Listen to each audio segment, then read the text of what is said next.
Pledge of Allegiance.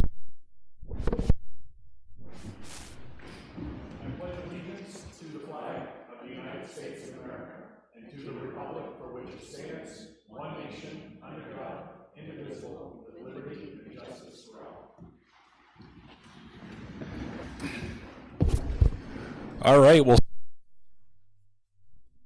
the fire chief and the DPW director reference an exploratory committee for fairgrounds usage. So you want to jump right into that? Sure. So we currently have the fairgrounds, and it doesn't seem like there's any plan for that. It just kind of things kind of roll in there and take root, but nobody has a long-term plan for that property. There's 15 acres there, and there's been discussions as we have more events, you know, what kind of damage is that doing to the planes, if we want the planes to remain nice. Obviously, you can see right now what happens when you have a giant semi go out of there after a rainstorm and all those kind of things. So, you know, the potential for that to be an income generator for the town rather than just a piece of property that's out there is what we kind of wanted to get a committee together just to start looking at options for that property and to bring to the board and just get a plan going. Questions, concerns? I mean, I So years ago, Chief Briggs had mentioned bringing like the Army Corps of Engineers in to kind of manage it and, you know, bring down some of the standing timber that was overgrown, whatever. Phil and I, like a month ago, had walked a 15-acre parcel, which most of it is cleared and some of it would need to be cleared. I know obviously back in the day it was a Wednesday, but you know, with the bonfires, and they used to bring in hundreds of thousands of dollars in revenue. So, you know, am I looking, or are we considering, you know, bringing it right back to that? No, but, you know, if there are some events, extra events, concerts or whatever that could be done out there and kind of have a, what? Ozzy Osbourne, sure. I don't know if you want him right now, but. Monster truck? Yeah, somebody had mentioned like something to do with the monster trucks they do at Star Speedway every year. So just something that could bring in revenue and help businesses in town and kind of be off the main stage of the plains. I obviously up for discussion, but I'm fine with Kingston Days, like, obviously not up to me, but my opinion, Kingston Days staying in the center of town, you know, is great, but also having an alternate area that, you know, we could kind of use and do more things. I just think we're in a money to. He wants to come up and bring something before the voters, but yeah, I would say like events like Kingston Days, I think everyone wants those on the plains. We wouldn't be, and we're you know, we're discussing upgrading the infrastructure on the plains specifically for those types of events. But it seems like the pulse of the community is stating that they kind of want it. They definitely want to use the plains for more events, but we understand the balance between what type of events you can have there. But if people generation revenue, you know, an event site, that'd be fantastic. So how do you guys want to go about committee? Like, what are you thinking for folks? And well, I don't know if there are any records still from when we used the fairgrounds for concerts. I mean, we had, I want to say, about half a dozen concerts. I know behind the scenes there were some challenges, but I don't know whether we made money on them or not. I mean, we had Ringo Starr was here, Willie Nelson was here. Those are the two that I remember because I attended the two, but there were, I think, 4 others. So if we made money at it, it might be worth it. But then I also remember there being a lot of controversy on the back end of things. And while I'm not opposed to having a group look into the potential, I don't know that we as a town can put money in this next year. I think this next year is going to be our lean year, kind of catch our breath. So I don't know. So I guess the way I was kind of looking at it is, we'd form a committee just to see if it's even worth it or possible or whatever. Not asking for any money, definitely not for next year. Even if we were to hold an event next year, which is months in the plan, like, I don't even think we're there yet. This committee is, Phil and I had talked, like, if him and I and 2 members of the public and a member of the budget committee, just get together and shoot some ideas around, hey, it could be shot down after 1 meeting. But, and then, I guess in my eyes, just kind of like build up to something, so any event that's held on the plains, you can't generate income from the attendance, right? Because it's all open. So I think that's why they moved it down to the fairgrounds originally, the bonfire and whatever, because now you can charge per carload, per person, like the state park does. So with a single point of entry and egress, other than emergencies, you can start generating more income. So if there's events like a concert where you would want to guarantee that you get paid, and 10 years from now, could there be, bathrooms and electricity and running water and all that stuff? Sure. But for right now, you can get away with porta potties and food trucks. So, I think everybody here is trying to figure out ways that the town can help sustain itself with the taxes growing the way they are and budgets going up. It's just a fact of life. But if that could be something to help generate more money to the town, and it's free to the town, basically, it's self-sustaining, then, but we want to ask your permission first. And I would just say, it's an open field. The infrastructure requirements aren't that large. It can start out small, but, obviously not true this day and age, but electric used to be the cheapest component you could get. It's the labor to put the electric in. So, like Graham said, it would grow incrementally, but it would not just have to be things in Kingston. It could be, like we did the Vintage Bazaar out here. That was an outside entity that paid for that event, but getting headcount to pay for the admission was a problem because there's only so many miles of snow fence you can put up before it gets knocked down. And a lot of people have approached me, and I know Graham had people approach them to include the neighborhood right alongside there at Folly Brook Terrace, is they just want to know what's happening with that property. And you see entities like the dog park, which I don't know is the greatest use of that space for the town of Kingston, with minimal numbers of Kingston residents actually being members of that association. So we're essentially just importing dogs to go walk in the woods and crap in our woods and then leave, and we get nothing out of it. Flea markets, antique shows, car shows, just things that they just need an open area and a piece of real estate. They don't need a ton of infrastructure to go with that, and it could grow accordingly. But to Graham's point, it's not something we're looking to do next year. It's just, there is no plan whatsoever right now. So rather than letting things just kind of work their way in there and slowly take over, or just have it kind of run its course, this would just be to get a long-term plan in place. Len?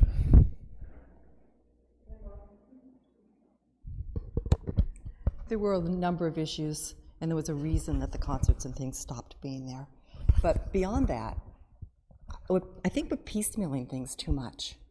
Maybe what we need is a committee to look over all the property that the town owns and look at the needs of the community and decide how to best use each one. Is that a better place for ball fields? Is it a better place for something else, whatever that might be? But instead of just looking at one thing here, maybe the better use would be to look at everything and say, the town needs this, this, and this over the next 10 years, put out a 10-year plan that said, maybe this year we'll do this, and this year this, and it will all come into what the town is looking for, what the town needs for infrastructure, what the town needs for recreation, and look at all the properties at the same time, instead of just taking one property here and one property there, and sort of piecemealing it. Instead of come up with a big plan that we can work toward, raise money toward, and then develop over time.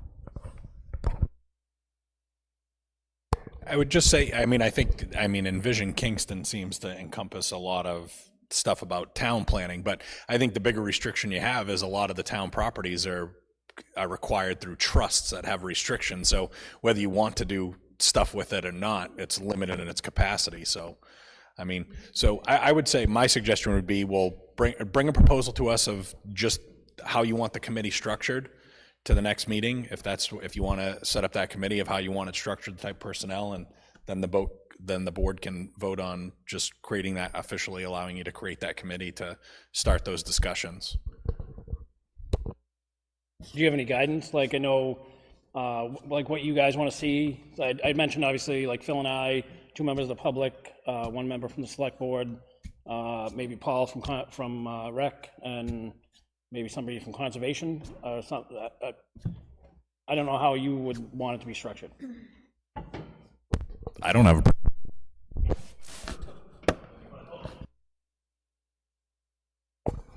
I mean, Lynn's comments I think are valid, but you know, this particular thought has been brought to us, and if the department heads want to start a conversation and you know, start pulling some thoughts and ideas together without actually going out and forming a committee, I think they can do that. And when you've got something more to for the board to chew on, you come back and we could go from there.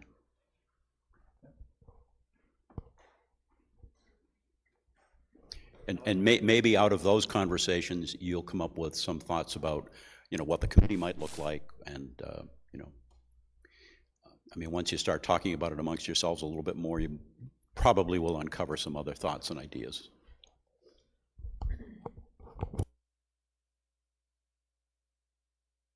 Anything else? Okay. We are at public comment number 1 already. Brown.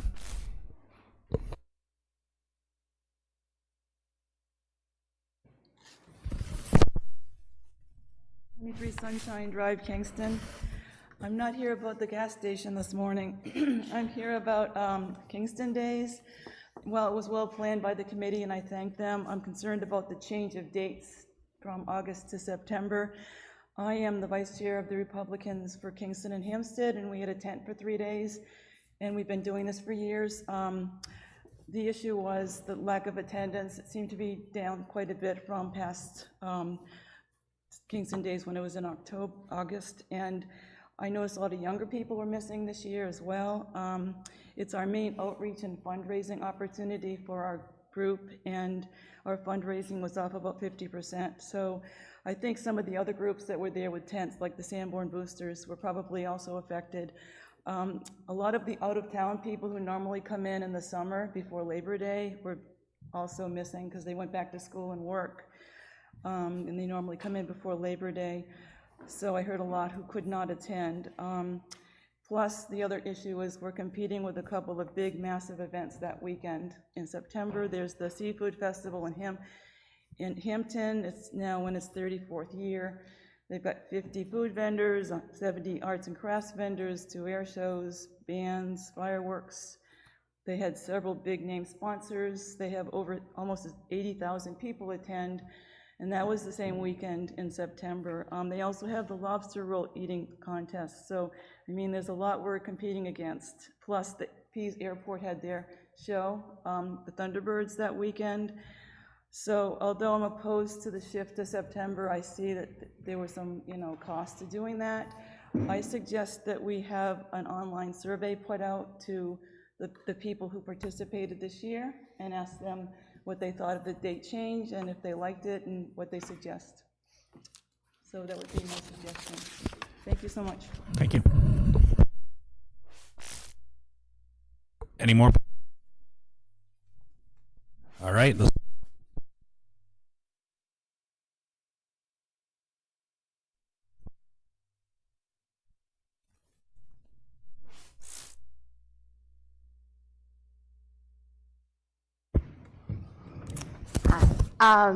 We, as a committee, we met last week. We actually did have a very successful Kingston Days. We had about 5,000 people on Saturday night alone, attending with the carnival, fortune, and the bonfire. With what we had attendance and the feedback that we got from a lot of our vendors, food trucks, we are proposing to keep it the first weekend in September 6th, 7th, and 8th. We did get a lot more attendance than we did in August, and most of our food trucks and vendors want to keep it where it is.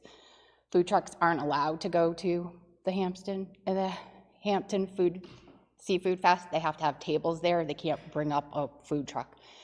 So not only most of our food trucks want to participate again, but we've actually gotten some emails from people who are looking to participate next year already in September.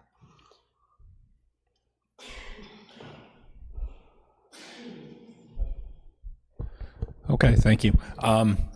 You know, I really leave it to the recommendation of the committee because they're the ones that do this.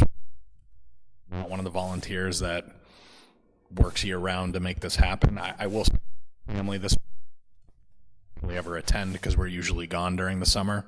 I know I spoke to a lot of other families that had the opportunity.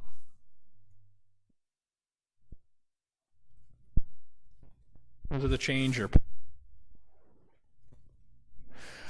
but I definitely understand there was a lot of concerns of it. Just speaking to some Brown's concerns, I think one of the things as you plan, you know, if you decide to keep it that date change, I think having more regular events at that other field further down would probably, you know, so it's not just a couple times, would probably cause more traffic, you know, walking traffic through all the vendor tents and booths to them. If we just kind of have more activity constantly going down there, because I think some people were, I mean, I think the motorcycles were a bit, the dirt bikes there, and but people were obviously, as soon as they knew it was going on, they were in a rush to get down there to watch it, and they weren't going to stop and look at anything on the way. But I think it was great. I had a great time, but I know my personal opinion is I'm going to defer to the committee's recommendations that's doing all the work in preparation for it. So when we met last week, we talked about the carnival, and depending on their availability, we might have to shift to the following weekend. Do you have any updates on that? I do not. I emailed them a couple times. They haven't gotten back. But the following weekend, like the carnival was going from our event to Rhode Island for another event the following weekend. My guess is that is an annual basis, so they probably book out those annual basis like we do, like a year ahead of time. We are coming to you a little early because we do want to get the carnival set, get some other, offer some of our food trucks to come in at this year's rate so we can grow that area, and then really go after some additional sponsorships before the end of the year. I know it's early yet, but have you had any kind of how you did financially with it as far as covering your costs, et cetera? Right now, with the bills still coming in, we're approximating that we made $10,000. That's impressive, especially with the date change from August to September. That carnival, I love the lights on that thing. It was awesome. I thought it would draw a lot of attention. And I believe you had told me previously that your financial arrangements with them were much more professional, and we had more control as a community over what was happening with the carnival, and that's a plus as well. Seafood Festival, I think Mrs. Brown's concerns are valid. However, you're going to still, if you want to go to the Seafood Festival, you still can do both. It's not an either or, I don't think. I think you can do both. And I like the idea of having it in town. I like the September date. I think it offered us more opportunities. But I would agree with the chairman that the committee should make the final decision. You're the ones that did the work. You put the volunteers together. You got the sponsors together. And so I would have to defer to your recommendation. I would agree with that also. If we were faced with a scenario that it was not well attended and things did not work out well, and there were good reasons for us perhaps making a recommendation to the committee to perhaps look at doing something different, maybe, but under the circumstances, I don't see that being the case. I do agree that maybe either how it was set up logistically and or ways to increase traffic down at the end where the various booths and vendors are might increase the traffic down at that end and would be beneficial. But other than that, I think the results overall, at least as a whole, speak for themselves. Maybe there are some tools to improve the logistics internally. That's certainly, a work in progress, I'm sure. So we had a 4-hour meeting Thursday night to do exactly that, and we went through every conceivable event, placement, all of that. So layout of some of the events was definitely on our agenda there. So rest assured that we caught that as well. So are you looking for approval of a date at this time, or you just? No, so we are looking for approval of a date at this time because we want to get out. We really want to just get out ahead of it. We're looking to, last year, a lot of our planning didn't start till January, February timeline. And right now we want to just get approval of the date like we did last year, but we're going to start, we're kicking everything off in November. And we're going to start going strong. That's a positive right there. So I'd feel comfortable supporting whatever. Are you looking for a date or a date range? Because you may. So have we're to move looking for September 6th, 7th, and 8th if the carnival can meet that weekend. We gave the carnival that date, and then if they can't meet that weekend, it's the following week, and we would move it. But it would stay either in the 6th, 7th, or 8th, or 13th, 14th, 15th of September. Is the first weekend also coincident with Labor Day that year? The first weekend, Labor Day, is the second of that week. So it's the weekend before? It's the weekend after Labor Day. Yeah, Yep. Our event would be the weekend after Labor Day. Yep. Okay. So when will you know from the carnival whether or I not? was hoping to know today, but there's still. So would it be more appropriate to see if you can just get a response back from that and come back to Yeah. us next week? Because the last thing I'd want to do is us to formally vote in a day, then you come back and change it, and then Yep. No, people have been put up for that date, and then it gets changed I'm pretty again. sure it will be the 6th and 7th, but I want to get back. Yeah, I was hoping I'd have an answer. Can you talk to the discussion that we had about the appointment timeframes if we're staying in September? If we're staying in September. So our appointments are actually, I confirmed, they're through the end of the year right now. So what we would like to do is, moving forward, is to have those appointments end at the end of October so that the new committee could come in right after the event and start planning so that we didn't have a huge overlap. So right now, our appointments are till December 31st, and we'll keep those and help whatever new committee comes together in November with the kicking off but we would like to kind of change it so that the next appointments would end in October so we could get through the event, get through the reconciliation, get through the lessons learned, and then a new committee can start fresh in November. I'm good with I think I missed what they were just the resolution was.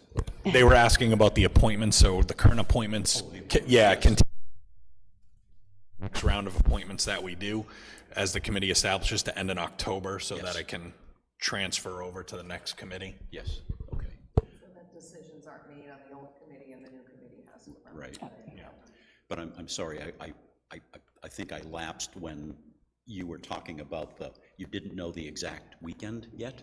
Correct. I'm waiting for. So take a vote setting the dates, and then all of a sudden a week later that we change the dates. Yeah, I didn't want that either, but Okay. I'm still waiting to hear from them. I might not hear from them. I'll let Susan know once I have a confirmation. That's it. Any other? Well, do you have any other?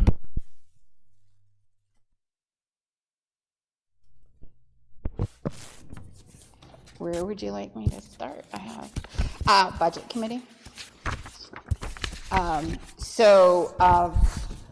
Budget committee, schedule came out. Susan received that from Trish. We have a schedule that starts on November 1st.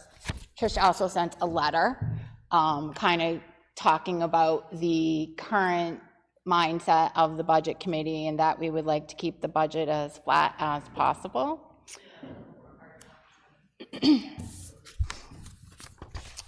So we are, so that's coming out, and so your liaisons have been set. It's also on the schedule. You should be hearing from your liaisons shortly, and we'll be starting on November 1st. I guess, I think it'd behoove everyone to have a little bit more clarification flat, because I've heard 0% thrown out, which that's actually less than a default budget because we have contractual obligations and increases that are covered in that. So if you come in at flat, that means stuff, whether it's through the cost of inflation of certain items, and when we've had numerous years of near double-digit inflation, it's tough to keep up with. And I get it, like kind of the magic number that people can live with over decades period usually seems to be about 2.5%. And I know traditionally past members have always advocated don't try to bring in anything higher than 5% or you won't get the vote. But we did have a substantial increase. I understand things low, but I just want to make sure everyone's very realistic. Flat means you're losing stuff. That doesn't mean things are the same. Even default, if we go to default budget, there'll be contractual increases that have to occur, but the cost of everything we already have is going to go up no matter what. So it's still essentially a cut. But I get it. Ultimately, it's at the end of the day, it's we present the budget to us, and then we present it to the budget committee, but it's the committee's budget goes to the deliberative session before any modifications, before it goes to the town. So it'd be nice if they might be able to be a little more. Yeah, she did include that inflation has decreased and is currently at 3. And I think if we're looking at inflation at 3%, I would think that number is what our goal should be at, is to match inflation, which is a very small percentage. So. Oh.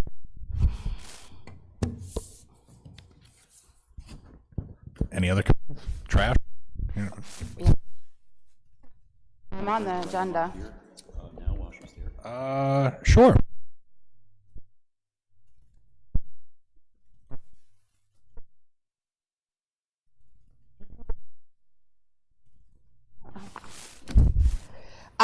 Recycling flyer I came and presented. We do have a price from Minuteman Press, which is printing and folding, if we need folding done for the tax.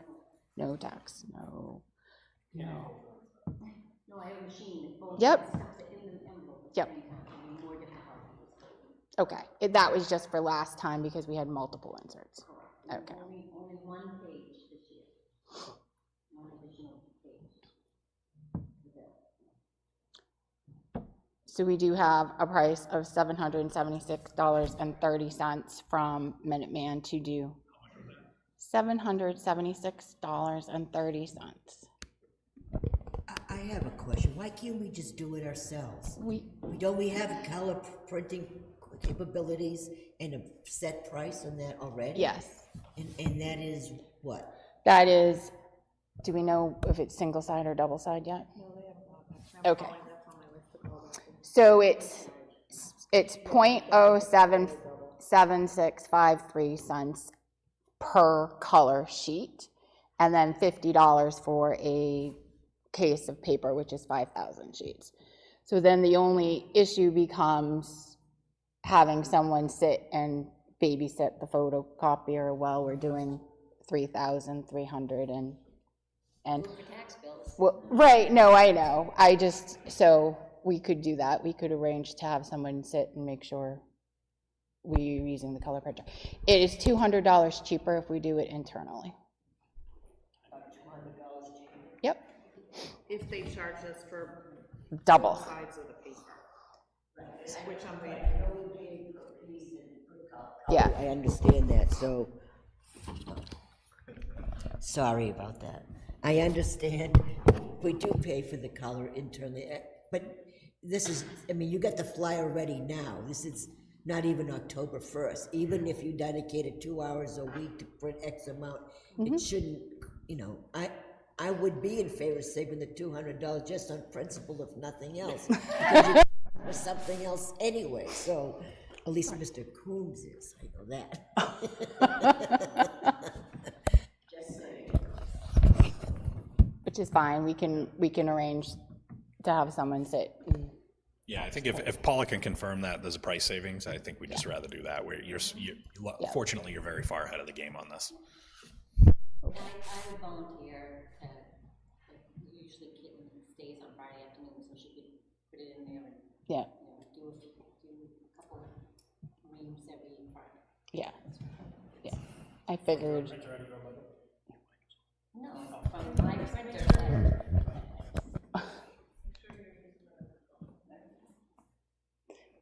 that's fine. Okay. Anything else? Funding. Funding. We do need a line for that. So what I have been doing is expenses incurred under the Solid Waste and Recycling Committee, I've been billing to the bulky goods line item in sanitation. Just so that we have, and I started doing that about a month and a half ago, but there is a line in the executive budget for the recycling committee. It's a $1 budgeted item right now. So we have either the $500 or $700 just based on employees being out for the one upside of not having any workforce this summer has been a little bit extra in the salary line item. So we have funds that we can put towards it. But just so everybody's aware, we're going to go way over on the bulky goods item, and that's by design, is just so we're tracking all, just so we can get kind of a budgetary number for this committee to be funded next year, because there will be more, as one of the primary goals is education, postage and mail, you know, those things are going to cost. Then I guess when we fill that out, because there has been a desire from the budget committee to have true cost budgeting, so even if we only have $1 a line, we want to draw it from that line to show that it's under, so that when the budget committee gets it, they see that there was a need to fund that line. So while we have money that we know we're going to allocate from other lines that are going to make up for that, the budget committee has requested that we do that, you know, true line item budgeting. So we want to if we need to go from that line, we want to overexpend it to show the negative as they move forward in the budget season. Yeah, and I can link up with Paula and just shift all the, honestly, we didn't really discover it until 2 weeks ago. I found that in the executive line item. So that's where it's been going. Absolutely good with shifting it out of there and putting it in your budget, so. Moving forward, would we take that out and have a complete separate budget for the solid waste and recycling? So it would have its own code. Paula, could we create its own code? It would be that line item, it's already called solid waste, Yep. so it'll have its own. But it would be its own code, but it would be not under the select board, but under its own. Oh, you want it under its own? Because other Have than to see that, if we can do that. okay. There is strict Yep. rules on how to do a like your chart of accounts, so. Okay. Just checking to see if we can. Okay. Before you have anything to speak to? Nothing?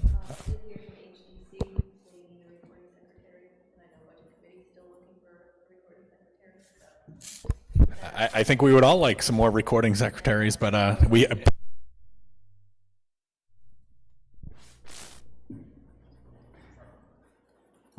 May I ask what we're doing to seek that help? Do we have ads out? Do we have requests? It's on the website.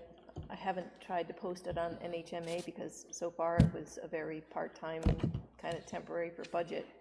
If you want me to put something out for a regular part-time recording secretary, I can, but I'm not sure that was the goal yet. Well, I'm just thinking that, I mean, we need the help, so somehow, some way, we need to get somebody to fill that role. I would put it, we have two positions.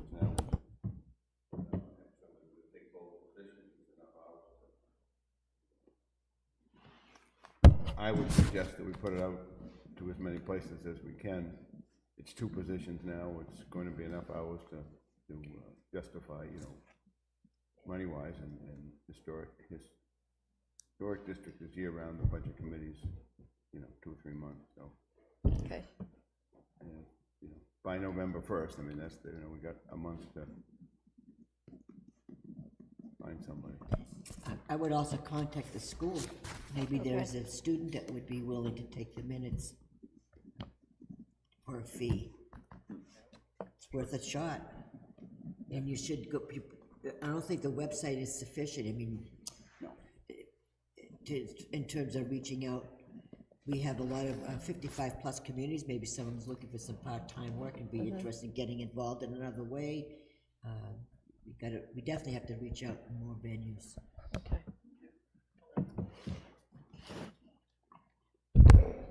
Okay, we're gonna move on. Start on that side, Chief. I'll keep it brief. I really only have one thing. We have the Seabrook drill tomorrow in Kingston, if everybody can be there. I know I talked to department heads. So 9 a.m. to 12 p.m. This is just a localized drill for Kingston because we have a new EOC. We have some new players that are, you know, new to us for the last couple of years. So we have used this before in like the ice storm and the Mother's Day floods. We've kind of set up a pseudo EOC, obviously more localized, but we can use web EOC to see what the state's doing.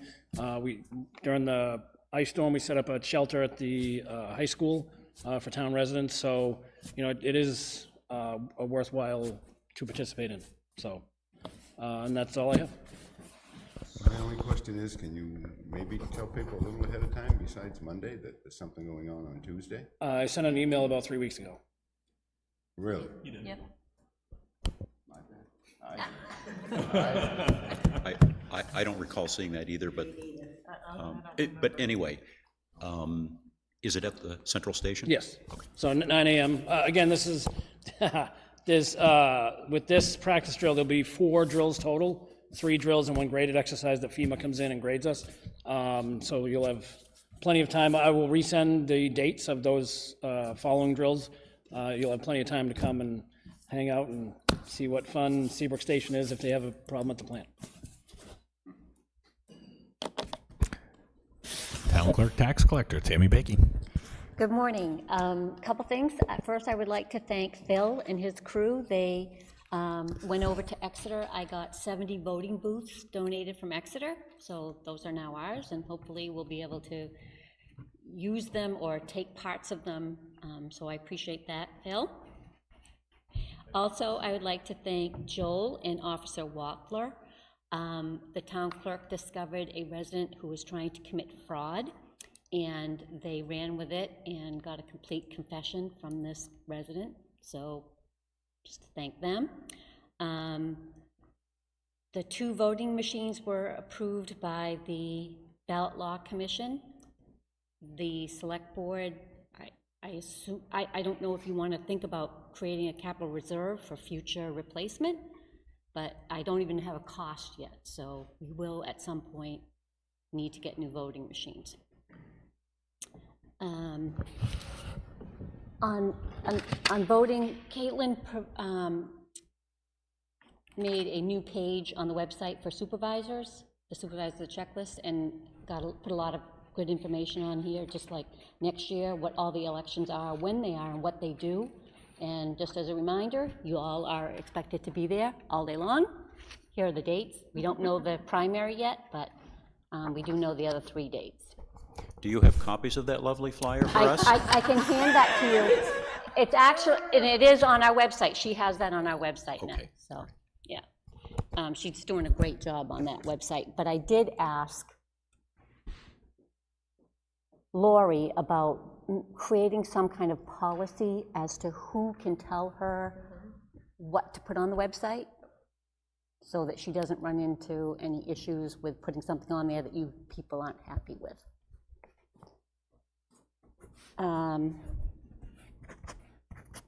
Oh, and also that page, she's also creating a page with all the links the different things, so it's just gonna be a lot more information, hopefully a little more user-friendly.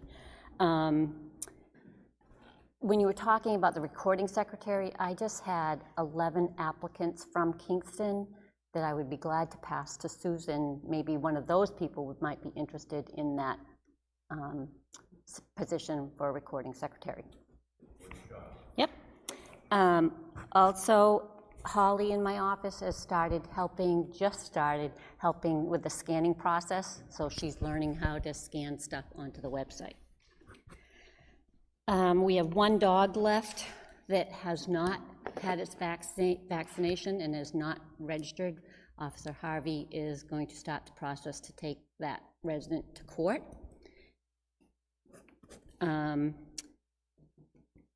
We have $423,000 left to collect in taxes before the next bill goes out.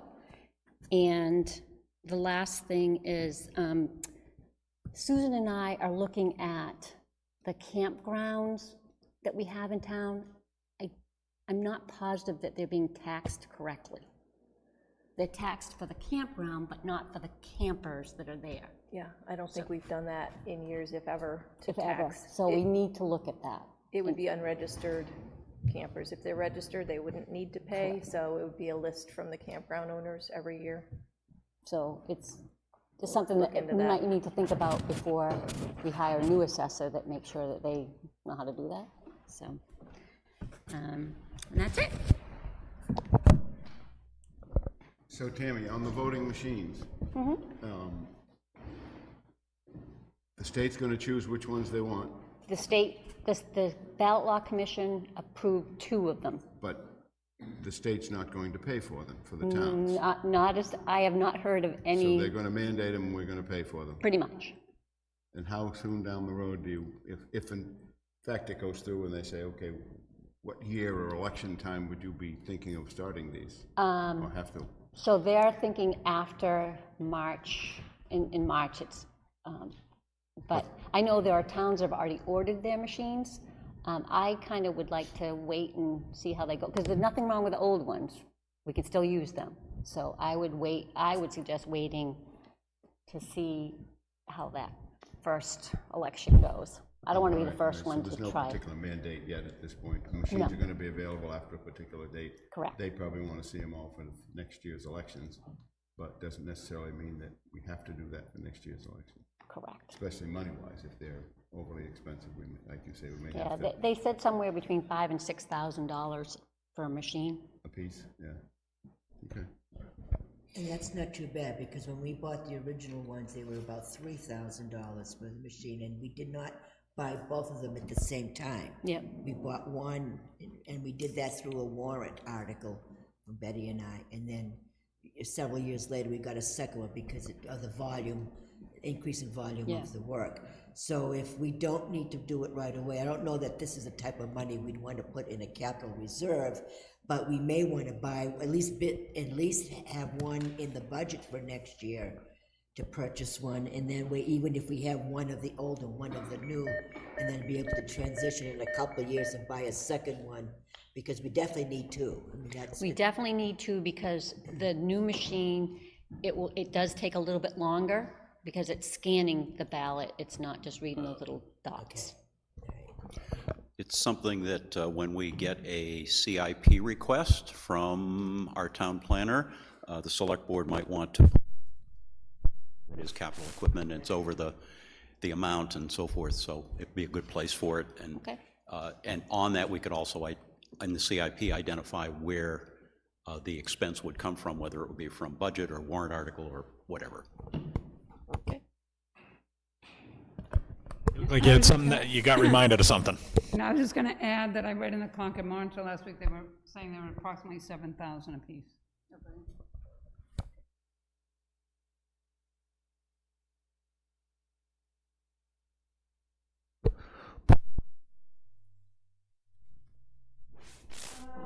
So I sent out a few weeks ago, I think, the budget for each of the different groups, so that they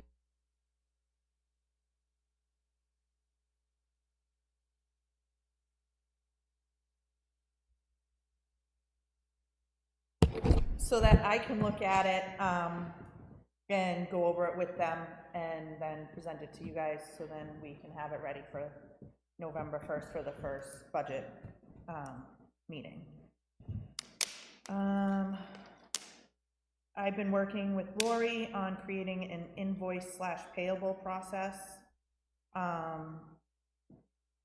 And I sent it out to some of the department heads to go over so that we can try to get that just more as a process. And I sent out to some of the department heads and sending more of them for the wage study, a spreadsheet that I created with everyone's name, salaries, and it was like a bunch of different columns on things, and asked that they fill out certain parts of it,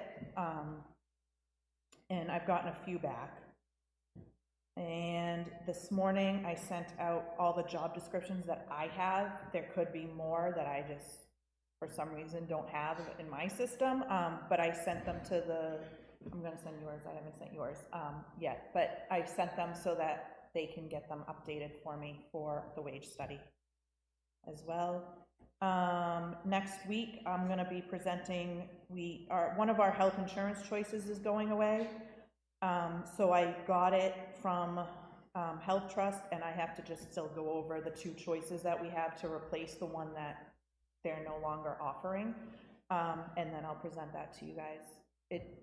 From what I see, both choices are less cost than what we have now. It's the more expensive insurance that we offer is going away, and the two new choices, one of them offers more and it's less money. Yep. I'd look over that one carefully. I have been. And then the personnel manual will be done this week, well, for what we came up with for changes so that we can, I'll send that to our little committee and then send it to you guys for review.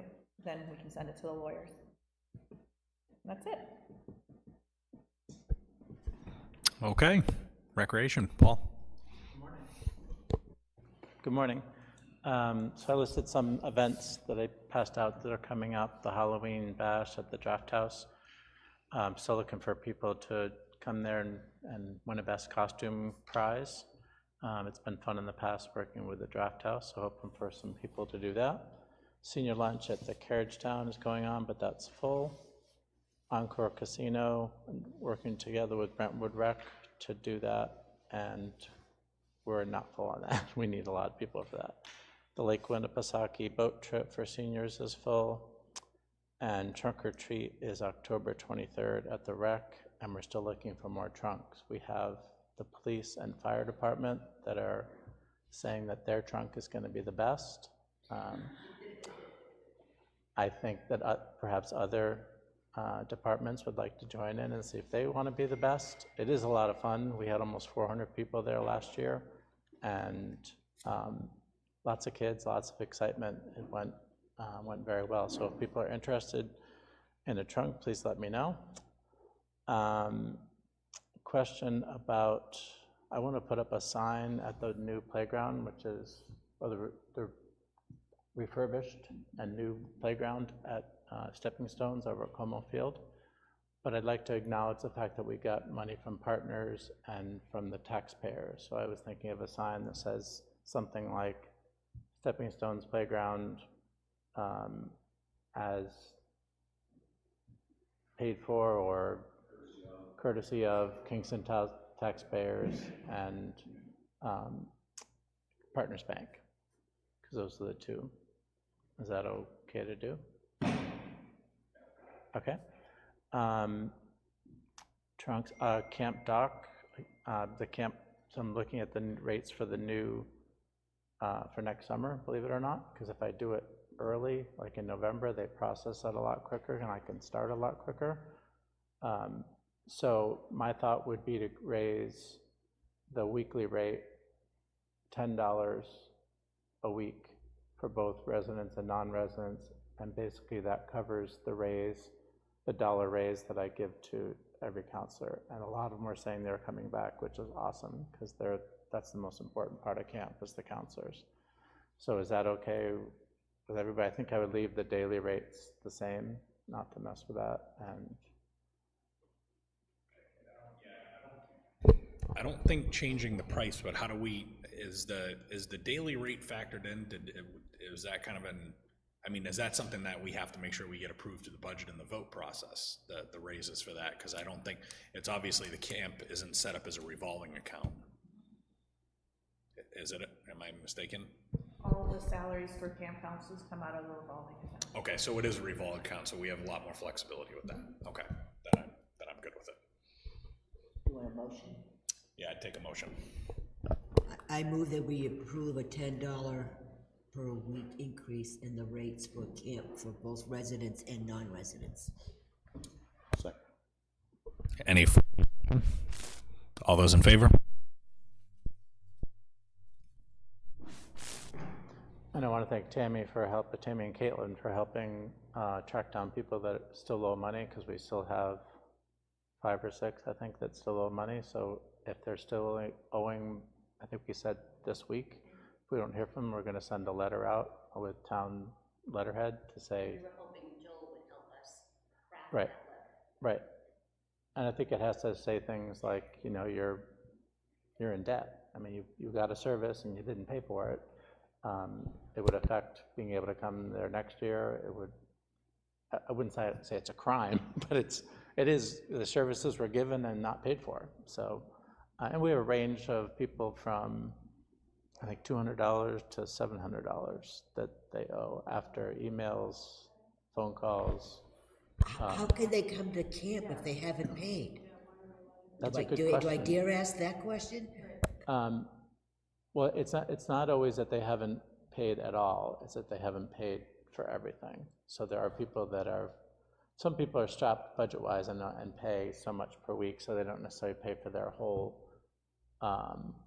camp beforehand. But it's, so if you can picture, they're supposed to pay the Friday before the Monday that their kid comes. If they come and there's the kid and you say, you know, you haven't paid, you can't come, do I want to turn away a 6-year-old saying, sorry, you can't come to camp today because your mother didn't pay camp? I mean, so I work different ways to do that, and I think every year we're getting better, and next year will be better in terms of, and we're going to ask for people for money more in advance. That traditionally it's been, you know, you get a discount, Kingston residents get a discount if they pay before June 1st, but basically, like I said, it's the Friday before the week that they have, so we're going to change that and ask for, if not all of it, most of it before. Yeah, and I understand getting behind, especially during the camp season, but right. You may have to implement any outstanding money that they lose their spot and they can't re-register for the upcoming summer until they're paid in full. But I know most of these camps, as soon as they open up registration in January or February, some of them are having that at least before the next season. I think would be a good motivator, because or else most people may not be able to find a spot somewhere else. And I think what I hear from people, it's a pretty reasonable price for, even though it's not like $210 for non-residents for next year and $170 for residents, sounds like a lot, but if you do the math, they can. Oh, it's very reasonable. A week. Yeah. For, that's a pretty low price for what they get. No, and I've heard nothing but good things from the parents in town that, you know, at least the residents and their children that go there. I know a bunch of families that go there, and I mean, it was pretty big shoes to fill. And right on the other side, much larger and been established for long term, but I've heard nothing but great things about the staff and the programming.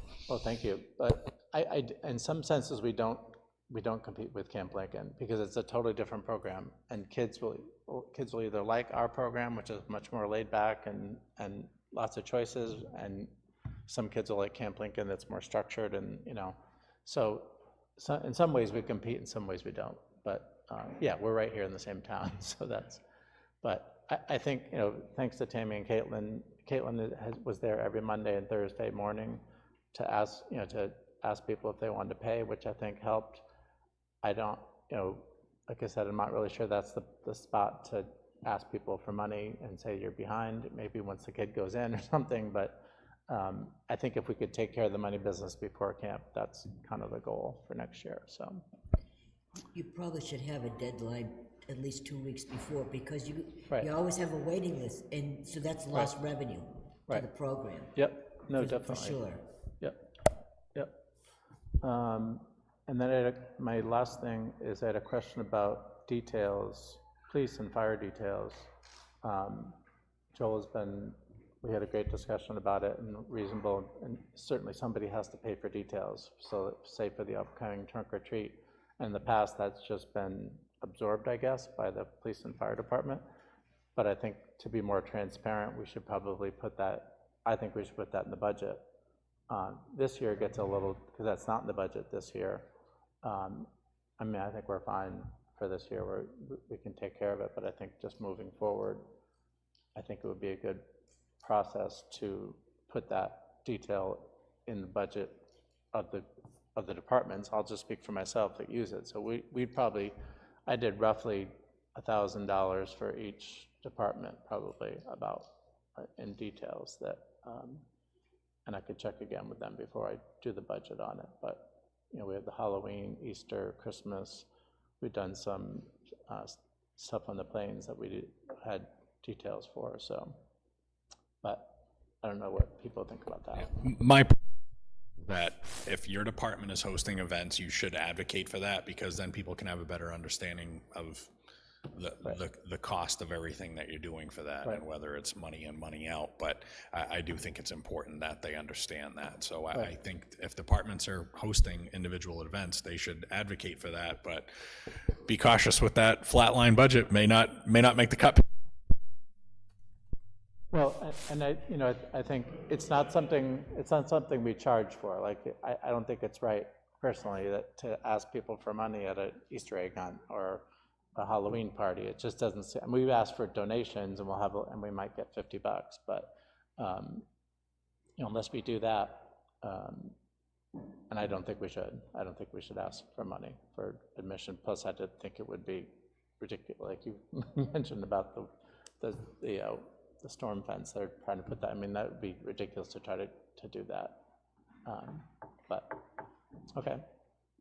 But I do think it should be part of your budget. Right. That we know that's an expense, and it goes so that we're consistent. We're not going to we charge Kingston Days. We charge the museum. We charge you guys, and it's all consistently the same. Right. And it's part of the cost of doing business. Right. And it's just been absorbed, I think, in the past, which is nice. But. So does that mean we should put it in the election budget? Yeah, I would say so. Note to self. Budget's going up. And I would love to be on the committee about the fairgrounds. I would love to participate in that. That's it. I have a question.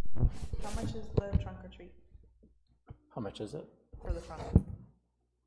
Oh, there's nothing for, If somebody, wants to do a trunk, it doesn't cost anything. oh, okay. Yeah. Except for the police department. I mean, that goes without saying. And I do want to say that the police department is already down between police and fire because they had to forfeit the tug of war for Kingston Days. So it's already 1-0. I plan after the trunk or treat, it'll be 2-0.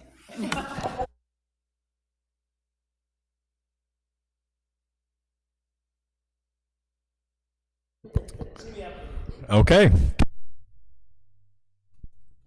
So we had the collection point, and we had 15 participants, which I thought was good for the first time out. And the next one will be this Saturday, again, from 9 to noon. So the volunteers for the Solid Waste and Recycling Committee, we're trying to get solid waste operator training for those people, and the more people we get signed up, the more likely we can actually have the training on site, or at least an online training for our personnel. I'm also having my guys sign up as well. But if there's anybody else in the public who'd be interested in working at the collection point, we can sign them up for the, you don't need to be solid waste operator trained, but it is helpful to have. So Just putting that out there. I did email the board about the line striping PO, just as it's fixing some errors from last year. It's at a significant savings, so you'll see that before you today. And we have finished paving except for Con Cannon Road. They're putting a septic tank in there, so we're waiting till after that's complete to put the new pavement down. The POs for that have not been signed off yet because they need to provide some additional information to us, and they're aware of that. The playground is complete, pending a walkthrough today with Paul.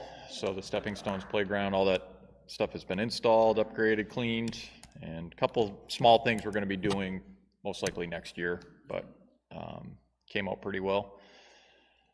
The boiler at the museum, we're getting the last of the fuel evacuated from the line, so that can be removed, and then we're just waiting on the contractor. He's waiting on some parts, so next week or the following is the last we heard from him. As we're finishing up all these little ankle biters, we most likely will be starting on the barn next week, just getting things prepped for lifting. And then we did get our invoice from the AV people for this room, and Adam and I went through it and just a couple things that we found. So there should be 2 more of these mics coming, and then there were supposed to be 2 presenter mics, and I went out on a limb and just decided that there'd be 1 lapel mic for the chair and then 1 handheld mic for anybody who wants to make a public comment, because they are not able to get what was originally promised, but this is a suitable substitute. The other thing they'll be doing is adjusting the projector so that it's not directly in the field of view of the video feed. So, always good to see stuff. So that will be this week. I was not aware of anybody needing this room this week, so I haven't confirmed with them what day that will be, but just FYI on that.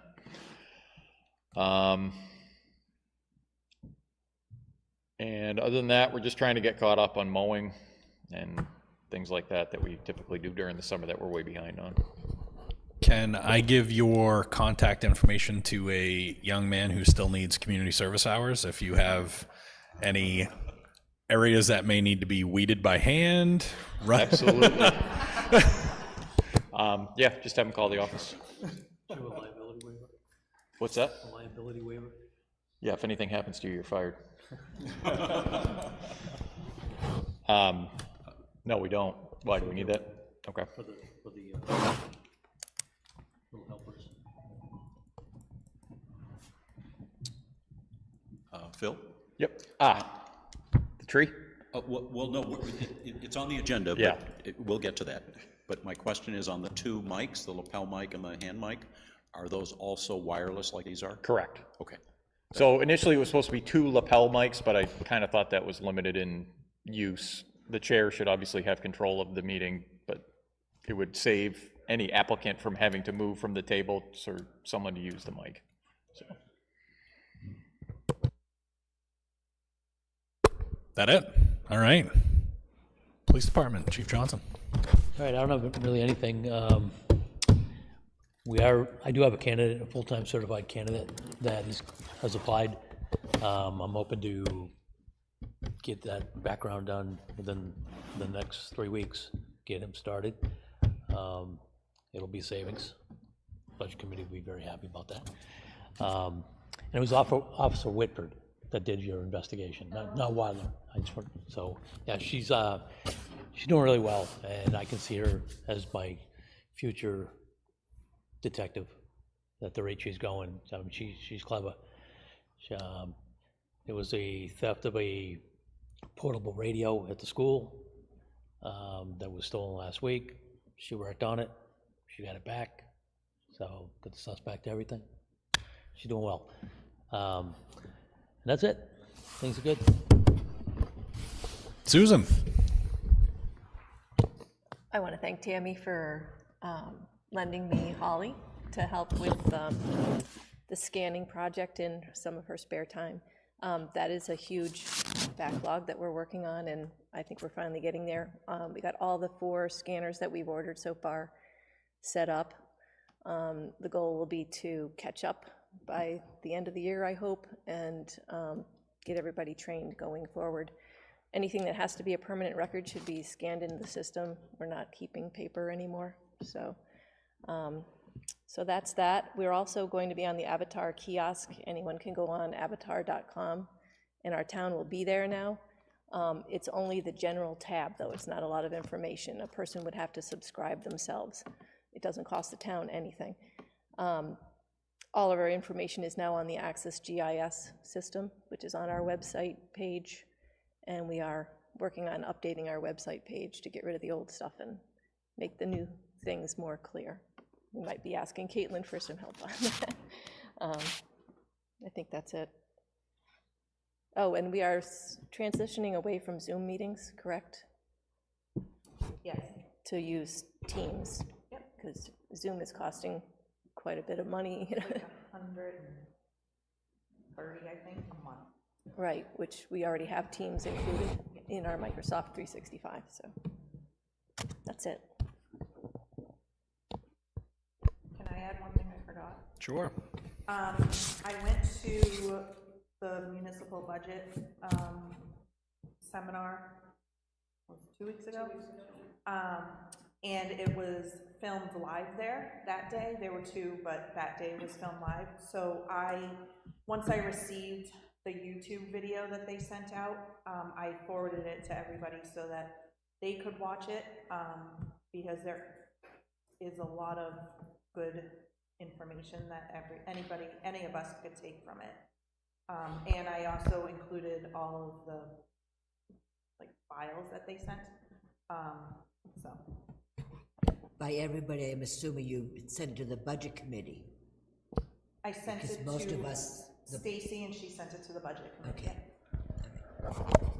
Just, I know Marissa isn't here, but I think one thing that would be helpful as we go into budget season is if she could maybe find any of the applicable RSAs and some of the laws that came down with some of the financial obligations.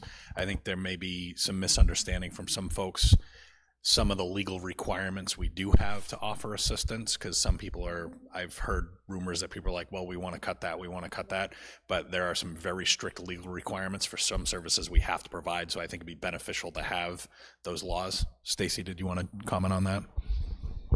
I will say she was going to talk about that today. I just know because she told me, but she's with. Yeah, I know she got tied up. But she went to a class last week and got all that information.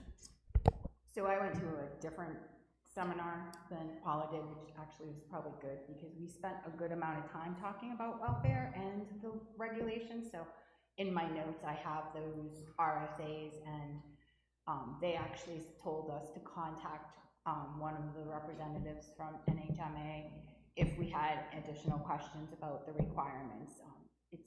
I went to the North Country for my seminar, and they're very focused on that because of how it impacts some of the towns that have hotels that close mid-year, and then they end up in other towns. So there was a lot of discussion about having what those regulations were, how they are required, and that New Hampshire may be the only state that actually requires the local municipality to have to pay for these things. And they're talking about putting together a subcommittee to talk about how to kind of alleviate some of the requirements. Yeah, I think it'd be good to have that information, just so, because we have people that ask us about the programs and the requirements too, and for us to have those talking points. And I mean, if it's placing a financial burden on us, it may be discussions we have to have some of our state representatives, because I mean, it could, some of it could be considered an unfunded mandate that we may need to request the state to set aside money for if they're going to shift that burden down to us. That is exactly what they talked about last week, and how some of the towns are, their budgets are decimated because of what happens with welfare. Particularly this year, it's been a really hard year. And I was in Littleton, and Littleton has a hospital and hotels that are open year-round. And what happens is when the campgrounds and the hotels of the seasonal places up north start to close, they all end up in Littleton. And then Littleton's required to pay for them. and that becomes a huge burden. So I think we need to have a broader discussion about that when we discuss welfare. So I know that Marissa went to that, and she's been providing information, because her and I have spoken about the obligation. Is it, what are the boundaries, right? Did you provide those points of contact for her that you got at that seminar? I haven't talked to her yet, but Okay. I can get her that information. Yes. Because we definitely discussed it and went through it from a budget perspective, not from a welfare, like giving it, but a budget perspective and what needs to be funded and what needs to be not funded, and how, if somebody qualifies, whether it's in your budget or not, you're paying for them, and you have to take it from another part of your budget, and that was straight out discussed. So. Yeah, and I think a lot of communities were in shock when because a lot of the federal money dried up, especially any that was allocated during ARPA funding. A lot of the community, state and federal programs all of a sudden stopped, and then they said to some of these communities, guess what, it's yours now. And I don't think a lot of towns were prepared for that. Yeah, and we did, the other part of the budget part is that we went through what the state's budget is for 24 and 25, and how they cut funding for a couple of programs again this year, and that will fall on municipalities. I do know she really did want to present that, so maybe see if she can come. I know. Yeah. Person. Yeah. So I mean, if she's or something, because it was very insightful what she had learned last week. Yeah, I think there's a lot of. I don't even fully grasp all the stuff surrounding it, so I'd love to get some more information on it. The RSA is pretty lengthy on aid to assisted persons, but it's talk through it because it's really ambiguous. So I know that she's working really hard to figure out, really what the boundaries are, what the limitations are. Is it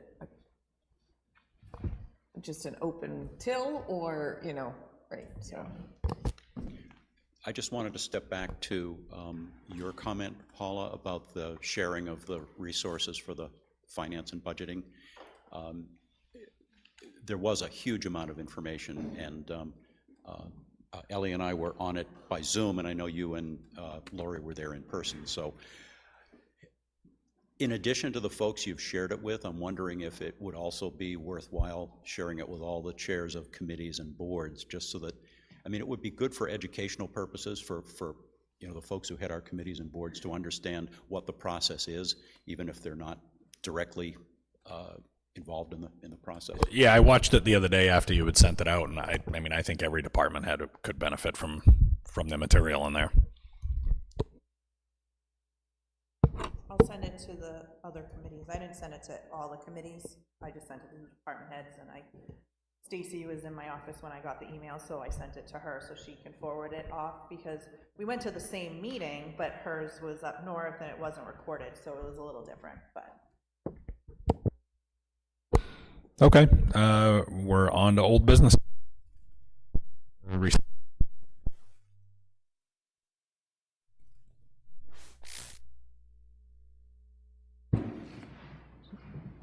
So the vendor I had looked at previously has sold out a lot of the stuff that they had. And in this instance, Graham and I had talked about it, and what they were looking to do was Japanese maples, mostly around the fire station. So it would probably be worthwhile to get it from like Churchill's or another local nursery that actually offers a warranty and backs it up. And right now, those nurseries, including Churchill's, they're at 50 to 75% off. They're just trying to get rid of stuff. Right. So I mentioned it to Chris earlier that if you hadn't already identified something, I'd be happy to go and try to source something locally, as long as I knew what the parameters were for size and species. Yeah, I would think we'd want a 4 to 6 bare root tree, 4 to 6 foot, right? That's max height, 46 feet, or that's what we're. That's how it would come, And but I then- think the Japanese maples only grow so Yeah, tall. I don't know if we were sticking with that. So we had talked about, for the building committee, Japanese maples on like each side of the building, because it kind of blocks the I don't want to call it barbecue area, the grilling area, you know, and then block some of the windows and lighting for neighbors. So if you want to keep in line with that, then we can do a Japanese maple in the front. When you say front, For the memorial tree. right, but front of the building to me is what faces Rock Rimmon. Oh, okay, the northerly side. So- Plains facing So side? the plain side, Yes, lawn, okay. yeah. I still call that the front just because it's on Main Street, but. I know. And as someone that has to go down Rock River on a frequent basis, that I want something in that front so I don't drive through it someday. Because there's a lot of lawn in that front. Do we have any ballpark of cost estimate? I don't, because I haven't looked. I mean, I know Phil had a really good price for the place that he was looking at. I think it was in Vermont, and we might not be able to do that well. But to get a tree of this height and species, I mean, at the full retail during the height of the season, you'd be looking at probably $300 to $400, and so we're probably looking at probably a couple of $100, I'm thinking, at the discounted rate for the tree. And then I know you were looking at the marker. And then I've looked at sourcing a granite ground marker to go along with it, and I got a quote from a local source, a local monument company that was, oh my God, outrageous. It was like $750. I said, well, okay, that's not. So I started looking online, and we can source one from a mail order situation for about half that. So then the question becomes, I don't know if you've checked with Colonial Engraving. They're right here in Kingston, but Natasha has been very generous with the town before. Does she do granite stuff? I don't know. If not, I have a connection who's a sandblaster over in East Kingston. So if we have a rock, he can just sandblast it, and it's a lot cheaper than the monument companies charge. Like you did at the museum? Yes. Well, that was a plaque, but yeah, something like that, or even smaller, he can just do up a stencil and do those. okay, well, we don't have to make that decision right now, but we at least have, we do know we have a source. It's going to, if it was the place that I looked at as a mail order thing, it was around $300 plus shipping, so it's probably going to be a $400 bill for a hunk of granite like that. A granite being 16 inches long by 8 inches wide by 2 inches deep is the size that I was looking at.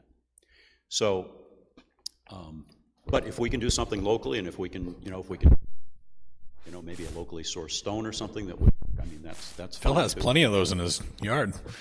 It's all I grow at Coombs Farm is rocks, so let me know. I'll be happy to donate it. So, if we're talking about the Plains side lawn, there's that existing sugar maple which needs to go. Is there a chance that we can take that out, remove that before installing the new tree? Well, that was part of my question when I had addressed the note out to you guys. If it's going to be in a different spot than that tree, then the timing of that doesn't have to coordinate. But if it's going to go sort of in that same spot, it would be nice to get the tree out, put the new one in. So I think that, I guess my vision of the planting was that side, but closer to Main Street.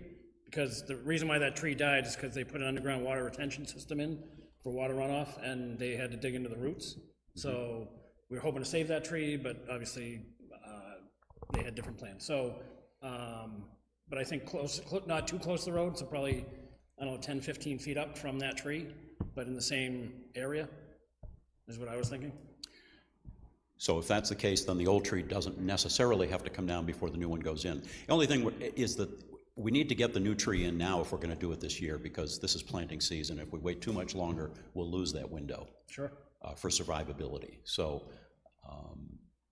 so if we don't have to time it with the removal of the other tree, which is going to take labor and all from you, Phil, we could get that done, and then you can take the old tree down at your convenience and whatever works for you.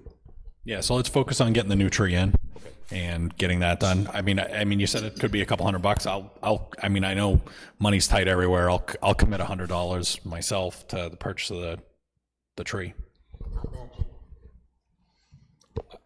Well, I'm happy to contribute as well. I mean, I know that I had talked to Paula, and there is some money in a line for patriotic purposes at least, and to help offset it as well. Yeah, but I'd rather just put some up there. We're asking everyone to cut back on stuff everywhere, so, but I don't mind contributing to this.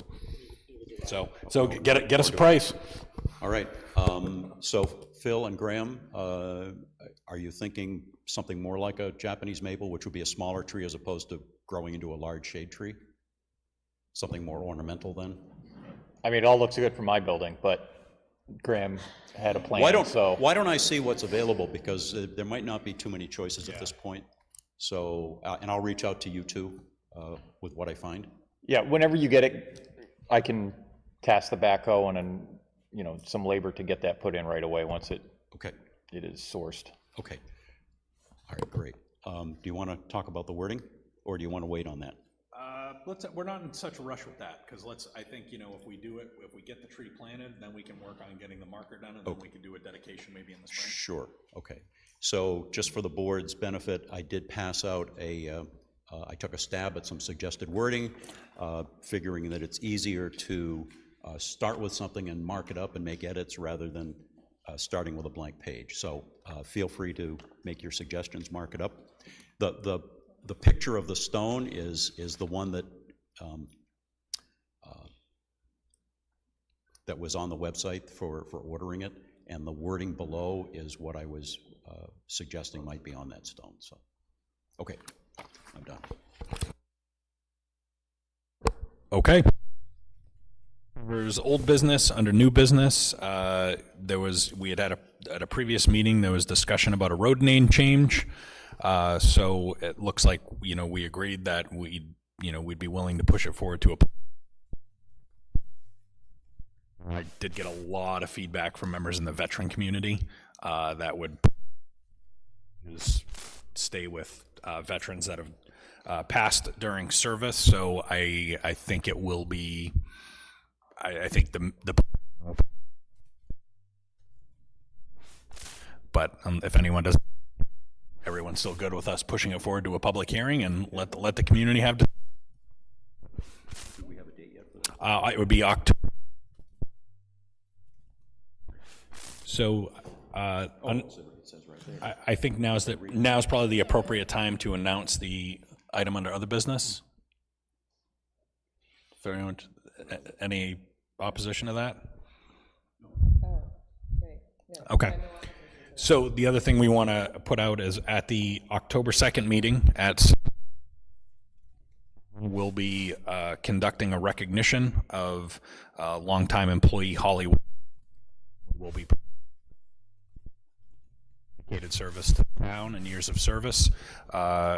She obviously retired, but we wanted to take an opportunity to recognize everything she had done for the community. So we will be doing that first thing at 6:30 p.m. on the October. For anyone that wants to attend and see that in.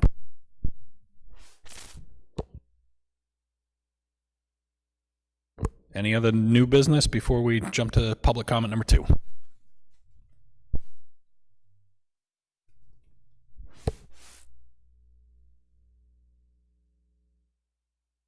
Pam Brown, Sunshine Drive, Kingston.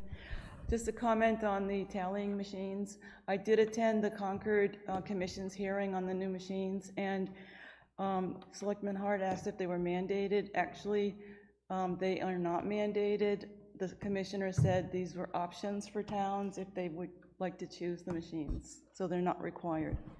Thanks. Thank you. I think it'd be wise for us to let the other towns go first and figure out all the problems with this stuff. And maybe somewhere along the way, the state will actually come up with some money to force us to buy these things and take care of all our problems. Well, they can say you can by hand.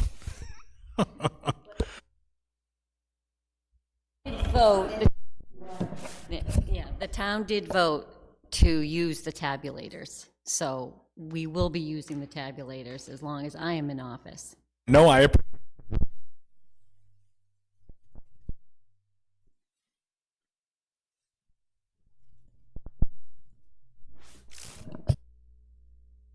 All right, that concludes public comment number 2.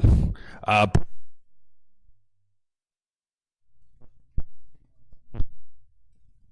talk talk about all the other items. I had asked Susan, and the board agreed that we would put together a consent agenda every week. So unless there are items that we want to pull out from the consent agenda and speak to individually, that's how we're going to go moving forward. This will encompass like a lot of the purchase orders, applications, minutes, reports, stuff of that. So unless it's something we feel the board needs to pull out and discuss separately, we're going to move it forward and discuss it as a. It cannot be financial, we looked it up. Really? Mm-hmm. Oh. Because I'm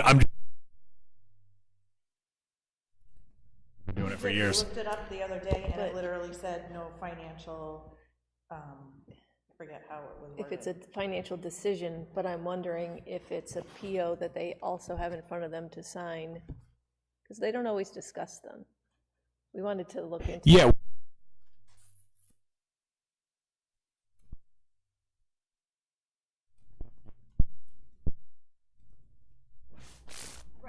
Because that's. We sign, it's financial, but we don't make we just pass it around and sign it unless there's concerns. I know, but I don't know, the way we read it. Yeah, we just wanted to look into it a little bit more, because, and then you could list them, we can list them, then I think you still have to individually sign the POs, but. Oh, yeah, we wouldn't still have to individually sign all the stuff. Okay. Yeah, because my whole thing with the POs is they should be discussed. A lot of them, it's a big purchase. Can you provide to us what you guys were reading to determine? Yeah, just so we can all read it, because that's how you're interpreting, and not to say it's wrong. Yeah. It's just if we get different eyes on yeah, I it to think see we how. want to look at it again, but. Let's get more feedback before we go that route. Okay, then I guess. This week, and we can put it together for next week, but as for now, I just gave you an example of what it would look like, and you'll still need to do the minutes separately this week. Okay, then I would take a motion to approve the meeting minutes of September 18th. Any discussion on those? All those in favor? Any opposed?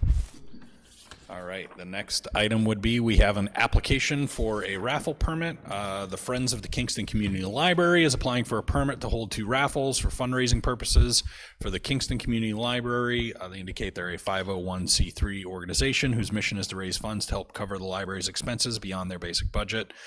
They're looking to hold a holiday raffle on December 15th and a spring raffle on May 18th. Prizes are solicited from local businesses and community members, put on display at the library a few weeks before the raffle, and tickets are bought at the library. The raffle items are also displayed on the library website, and flyers are posted around town. So they just have an application permit for that. So take a motion to approve the raffle permit application. So moved. A second. First and seconded. Okay. Any further discussion? This last year, they're just Yep. making it formal. Aye. That carries. So then the next item we have is, did we have any correspondence other than? I know just Lori had sent us an update from a discussion. I don't think we need to go into that publicly. And then purchase orders. PSA. Yeah, that one, we haven't looked at them yet, but. So the 2 purchase, this is the line striping that Phil had advised us about. There's a reason, because they have to repair some of the work they did last year. So that's why he went with this company again. Do we have any questions on this? Okay. We don't need formal votes on it, but I think we just. And then we have Taylor Rental Center. So this is for the Kingston days. And there's an itemized invoice in here if anyone had any concerns about it. I've already gone through it. Feel comfortable with it.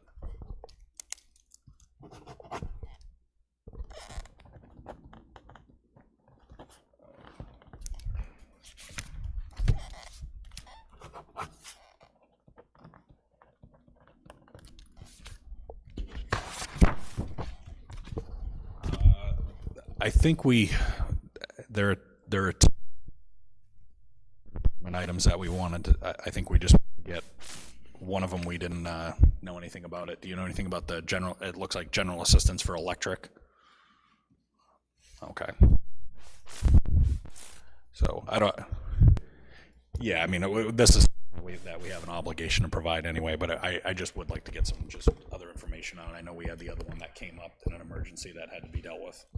Yeah, so one of them is that emergency, and then the other one is the electric, but I don't know the background for it.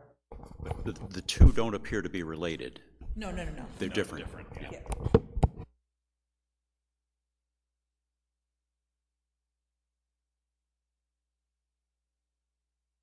Under board business, we've had a project that we're going on. We're trying to go back and go through any sealed meeting minutes, review them, and determine whether or not they still need to be sealed.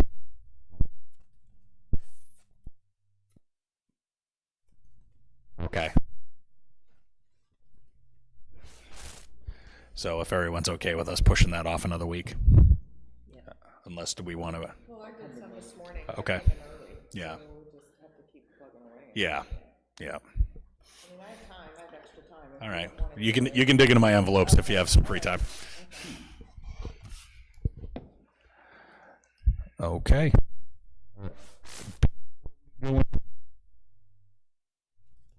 Has before we move into a non-public session that was requested. Seeing none, I will.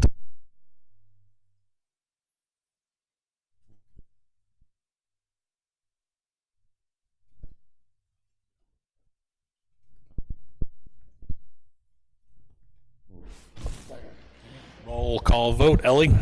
Glenn?